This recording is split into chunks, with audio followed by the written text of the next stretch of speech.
My name is Abani Samal. I am a geologist by training and practice. I'm in mining industry roughly about 25, 26 years now. So in SME, I remember joining SME in the year 2002. So right now it should be 20, 21 years in SME. I joined as a PhD student. Now,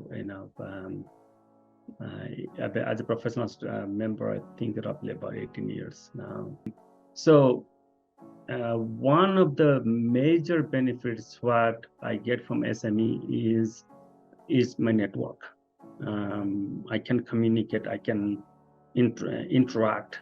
That helps in two ways. One is the first one is to keep my knowledge base up to date in my own area, so I can pick and choose who I want to interact.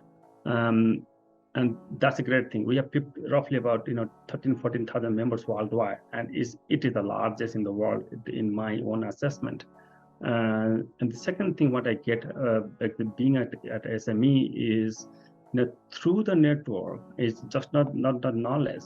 I get a leadership skills from SME. So if you go back to my background, you see what I'm doing in SME over the last couple of decades. It gives me a platform to be open-minded, speak about what I want to do, what I want to see in the industry, also influence. That's a big thing for me. So the third part, I would say, why I get my membership with the SME is a great model of retaining the members or and converting them from student to a professional member. That's a great model that SME has. So there is a little story about my background that people don't know.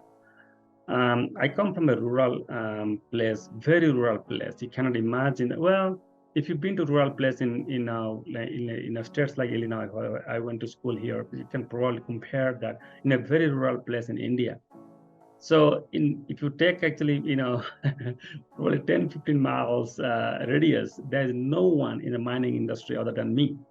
So how I became the mining industry, I became actually interested in geology first. Then my interest was always in mathematics and wherever actually something that adds value to human, life. That was my interest. If I was an engineer, I would probably do the same thing. But geology, I'm doing the same thing. So that was my main interest, like how I can change or impact people's life.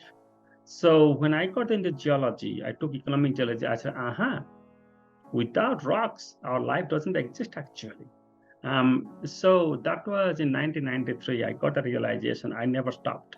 I was a master student, and I was specializing in economic geology. And then coincidentally, where the state I come from, it's a mining state.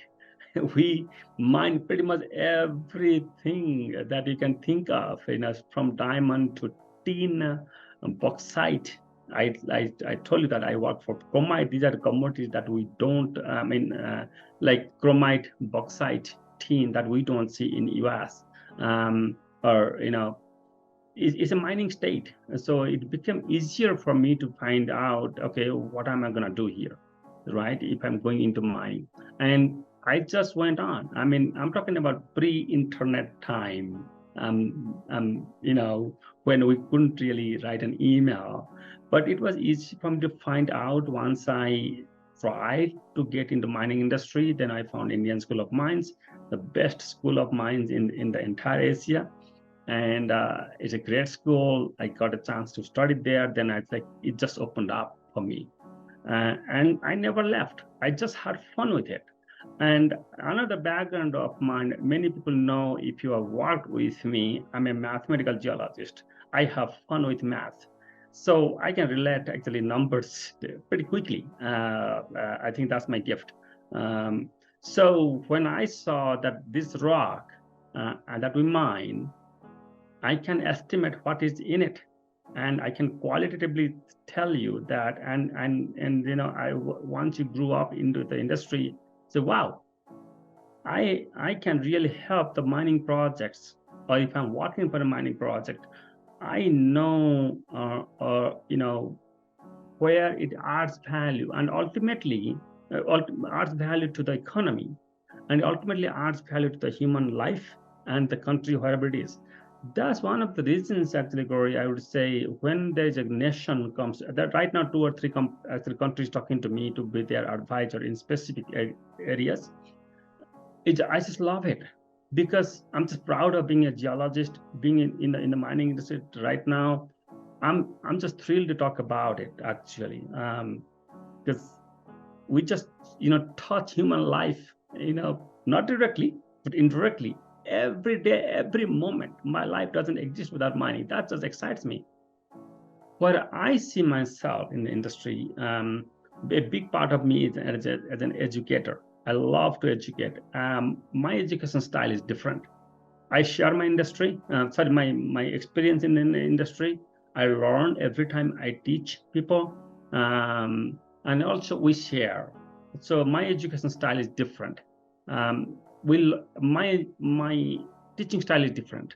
I educate people, also learn. It's a mutual. It's always like we learn from each other.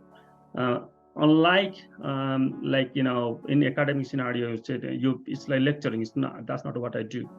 Um, so what I see in next 5 years, probably, I'm probably advising more on strategy side, um, either, for development of many deposits.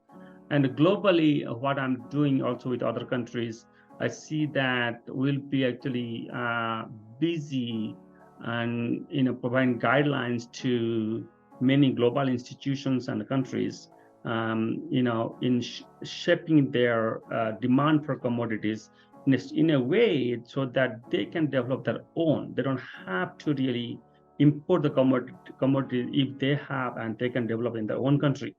One last thing about that is, we are right now we are going through a time where every country is trying to see where we can be self-dependent.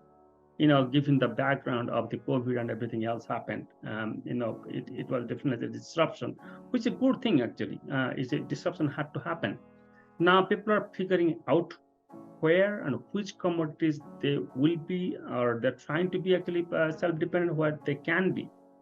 One thing actually right now I'm doing since last year is educating the public policy holders, or public policy people, and also technocrats and the finance guys, that look, no country can be self-dependent on every commodity that human life needs.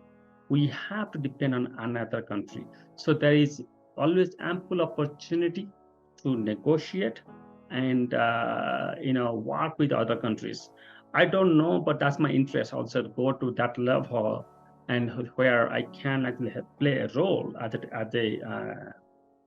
a scientist. We as mining industry helping 2 countries, shaking hands.